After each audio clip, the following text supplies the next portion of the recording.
church at the LDS Adult Singles Activity. He invited me to go have pizza after, and we talked until they closed the place, and pretty much from that time on we were together at least sometime during the day. We came to Utah because we thought it would be a wonderful place to live. I think the kids were initially excited to see the church so well established here.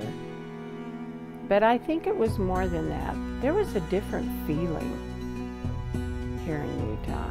It's just such a beautiful place. I'm retired military, but I also participate in the school system. I act as a substitute teacher in both the middle and the high school.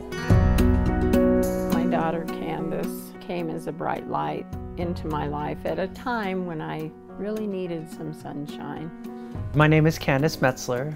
I am a transgender woman, which means that I was born male and transitioned to female. As a child, Candice was delightful.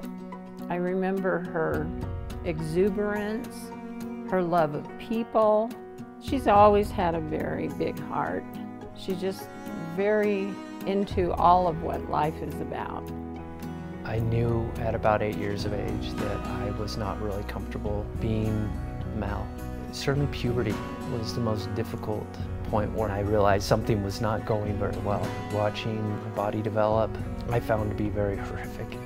From that point on, I started to have a lot of confusion. I identified more female, and I didn't know how to explain that to anyone. I didn't understand that I was transgender, so it was a process from that point on of trying to even educate myself about how to communicate to others what I was feeling inside. The messages that I got out of the world around me was that people like that were bad, and that they were sick. We couldn't figure out why Candice always seemed unable to relax and be with us and be part of the group. It just always seemed like she was holding back. I tended to fear getting too close to people and having them discover this part of me. I guess I was too distracted with teaching or whatever, trying to keep a family going, to realize what she was going through. My biggest heartache is that she went so many years with all this going on in the back of her mind. With all my heart, I wish I had been able to foster a climate in which she would have felt she could talk about it, and it was okay, that we would love her no matter what. I wanted to fit in and be normal and follow that path of you're male and you're supposed to be all these things as a male. And so I threw myself into construction work. I started framing houses at 17. I would often push myself back into that male role as a way of reinforcing that I could overcome these feelings inside. But I wasn't happy, and that's what really led me to attempt suicide on several occasions. It's somewhat of a miracle that I made it through those periods of time in my life. How I really got through the difficult times was that I just fell in love with the outdoors. And I threw myself into that wholeheartedly. I experienced those moments of being whole in nature. That was how I started to process this huge, enormous problem of how to take a life in my mid-30s and how to make that congruent with how I felt inside. What happened was that I did go back to school, and I started learning how to kind of process complex ideas through my education. And one of the things that came out of that process from an instructor was that sometimes facing these kind of things is difficult, but that doesn't mean that it's not important. I got on the internet and I started looking up stuff. As I looked at these stories online and I began to understand that they were so much like mine, it was devastating, because I had realized that so much of my life I had hidden from people, and that I had been really living a life based on other people's expectations of what that life should look like. And as I came to that realization, I also began to understand that a lot of transgender people lost everything. And my fear at that point was that I was going to lose my family, that I was going to lose my employment, that I was going to lose my housing. And I didn't want that. To me, the saddest thing is for a human being to come to this earth and then leave this earth having not experienced their life. To have somebody who's so unable to find in life something that brings them joy and happiness and goodness and fulfillment and love is such an important part of the life experience. I knew I had to start really taking transition seriously, that I couldn't just push this away. I was very unhappy. It was very overwhelming to try and think of how I was going to tell others around me. And lo and behold, one day she invited me to come up and gave me a letter or a paper that she wanted me to read. And when I read that paper, I just couldn't believe it. I was just totally thrown off. It took me 4 or 5 years. Until I was really somewhat educated as to what the gay community and the transgender community really meant, I didn't have a good flavor for it. Well, she decided she'd go and have surgery. And I definitely did not want her to do that. I was praying she'd just turn around and come home. We'd fix it. We could fix this. We could make this work and all that. But it wasn't long after she came back that I began to see her blossom as a person. It was just like this beautiful rose opening up. It was like, oh my gosh, this is who my daughter really is. It's difficult to look in a mirror and not like what you see, and I think a lot of people may relate to that in ways where they say, well, I look in the mirror and I don't like my nose, or I don't like the way my hair looks. But it's a little different when you look in the mirror and your body, your social role that's attached to your body doesn't fit how you feel inside. And I remember after I transitioned, there came a point where I looked in the mirror and I just broke down and cried, because I suddenly realized that that I had arrived.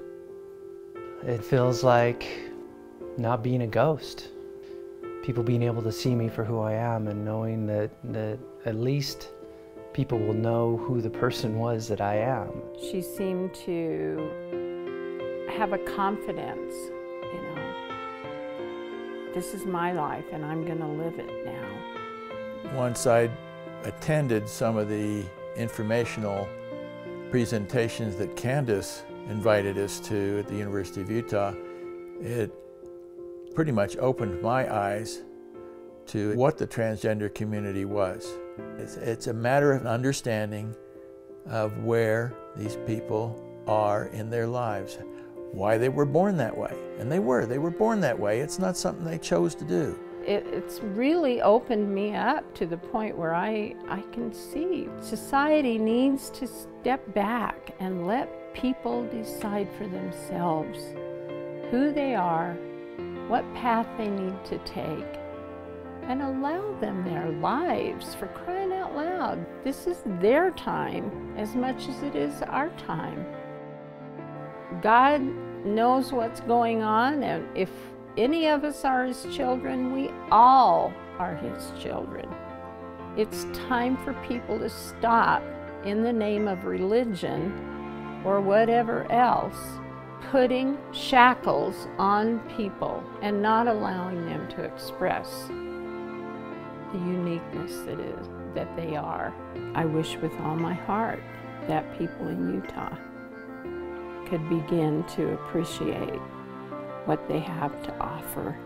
They have so many gifts, so many talents, so many experiences that they can offer to better the people of the state of Utah. I know so many people who don't get what I've gotten. I have a mother who absolutely sees me for who I am, and we have the most amazing mother-daughter relationship I could have ever dreamt of. As someone who is LDS and who has struggled with balancing those two worlds, the world of being an LDS person and being a mother who has a transgender daughter, she's an extraordinary person. I would not have been able to achieve the things that I have without her. As great as it is to have an amazing, supportive family, it's incredibly challenging to live in a state where I can still be fired for just being who I am, that I can still be denied housing, and I have lost employment. I ended up without a job, and I applied for job after job after job, and it became obvious that I could no longer get employed. People were looking at me, and they were looking at my gender rather than my skills. So I spent about a year of being homeless, and I wasn't even able to find the most basic things that everyone needs, and that is to be able to put a roof over my kids' heads, and put food in their mouths, and put clothes on their backs. And it's had a huge impact, not just on me and my family, but ultimately it has an impact on my community, because we're in this together, whether people realize it or not. My success is other people's success. My struggles are other people's struggles. If I can't take care of myself, then I have to rely on others to help me get the most basic things I need. I hope the people of Utah will understand that we're real people with real struggles, that we're just like anybody else. Just like them, I need a place for my family to live. And just like them, I want to be able to feed my children and have success. What I love about the people of Utah is their determination to carve out a better life for themselves. We are a dynamic group of people. We don't always agree. We don't always see eye to eye on issues, but I think at the end of the day that we do show up in other people's lives, and we do try to make differences and make a better community for ourselves. We have that capacity that we can build the kind of communities that we want, that are beneficial to everyone, and that we don't become a society that continues to feel like there are certain kinds of people who get to have the most basic of things. We all need those things.